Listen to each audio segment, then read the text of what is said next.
সামনে ঈদ আসছে, ঈদুল আজহা। ঈদুল আজহা মানে এই হলো খাবার ঈদ একটা বলা হয়।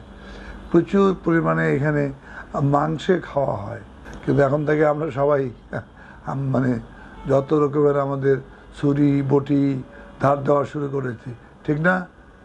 আমরা আমরা ঠিক দাঁতকেও সামাল দিচ্ছি যে দাঁতকেও আমরা শক্ত করে ফেলবো, ধার দেবো, যাতে দাঁত আমাদের মাংসকে হাড্ডি পর্যন্ত চাবায়ে শেষ করতে পারে। কিন্তু প্রশ্ন হলো, খাওয়া তো কোনো ব্যাপার না, তারপরে কি হবে? এই যে বলি আমি যে খাসির মাংস যদি আমি 100 গ্রাম খাসির মাংস রান্না করলে ও তো 250-300 গ্রাম ওর ক্যালোরি থাকে। রান্না করার সঙ্গে সঙ্গে ডবল হয়ে যায়, প্রায় 500-র কাছাকাছি ক্যালোরি হয়ে যায় এই 200-100 গ্রাম, মানে দুটো বেশি বড় না, ছোটো ছোটো মাংসের পিস, খাসির মাংসের কথা বলছি। তাহলে আমি যদি কতগুলো খাসির মাংস খাবো? এই যেমন আমি এবার আঙ্কারা গেছিলাম, যে একটু দেখে আসি আঙ্কারার সেই আতাতুর্কের মানে ইয়েটা, কবরস্থানটা বা তার মাজারটা। তারপরে গেলাম এক হোটেলে খেতে, তারপরে খেলাম খুবই মাংসই খেলাম 10 পিস। এখন এই যে বিফ মানে এই যে সুন্দর ওদের কাবাব বিভিন্ন আইটেমের, তো খেয়ে নিয়ে আমি বলেছি একটা জায়গায় যে আমার ওজনটা ধার বেড়ে গেলো। খালি ওখানে না, অন্য জায়গায়ও, ইভেন প্লেনে বসেও, যেহেতু সৌদি এয়ারলাইন্সে ওরা মাংস বেশি দেয়, সুন্দর রান্না ওদের। তো এই যে খাওয়া আমি খেলাম, আমার ওজনটা বেড়ে গেল এবং এত এখন অস্বস্তি লাগতেছে আমার নিজেরই। এখন মনে হয় যেন আমি একদম মানে 3-4 কেজি ওয়েট বেড়ে গেছে। তো ঈদের মধ্যেও কিন্তু একই ঘটনা ঘটবে। বিভিন্ন পদের মাংস বানানো হয়, বিভিন্ন পদের। এই কেউ কালা ভুনা, কেউ ভুনা, বারবার করে ভুনা বানাচ্ছে। তেল তো একবার দিয়ে রান্না করতেছে, এখন তাকে আবারও তেলে ভাজতেছে। ভাজতে ওর যত তেল যাবে তত ওই যে বলে ডাবল হয়ে যায়। এখানে বলা ভালো, একটা ডিমের মধ্যে ক্যালোরি থেকে 70-75 ক্যালোরি। একটা ডিম, মুরগির ডিম, হাঁসের ডিম, এটা যখন আমরা ভুনা করি, ডিম ভুনা খেতে কিন্তু খুব মজা লাগে, আমি খুব পছন্দ করতাম। এখন ভয় খাইতে চাই না। ডিম ভুনা করার সঙ্গে সঙ্গে ডাবল ক্যালোরি হয়ে যায়। এর ক্যালোরিটা বেড়ে একেবারে 150-200 ক্যালোরি হয়। অথচ এই 150-200 ক্যালোরি বার্ন করতে গেলে আমাকে কমপক্ষে 2 মাইল জোরে হাঁটতে হবে, 2 মাইল 3 মাইল রাস্তা। তো এইটা বললাম এই যে আমাদের শুধুমাত্র ডিমের কথা। তাহলে আমরা কতগুলো মাংস খাচ্ছি? 100 গ্রাম মাংসের মধ্যে বললাম যে 250 বা 300 ক্যালোরি।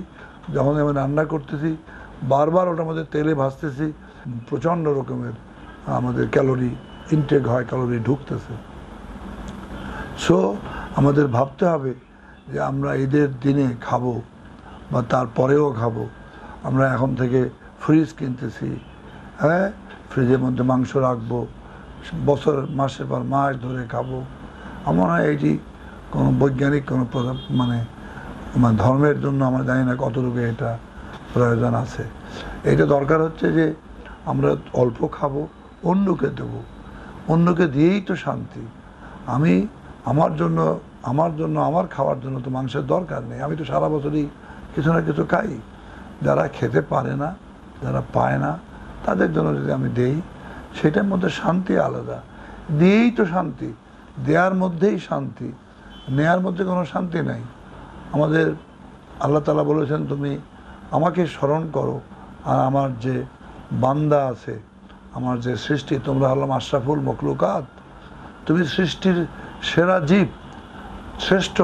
তো তোমাকে অন্যদেরকেও তাকাতে হবে। সবাই তো আমারই তৈরি, সে যেই হোক না কেন। এমনকি মানে তার যে তৈরি যে এই যে গাছপালা, মানে আমাদের যত পশু প্রাণী মানুষ, সে যে ধর্মেরই হোক, সবই তো আমারই তৈরি করা। তোমরা সবার দিকেই খেয়াল করো, নিজের দিকে খেয়াল করো, তোমার ক্ষমতা মতো তুমি কোরবানি দাও।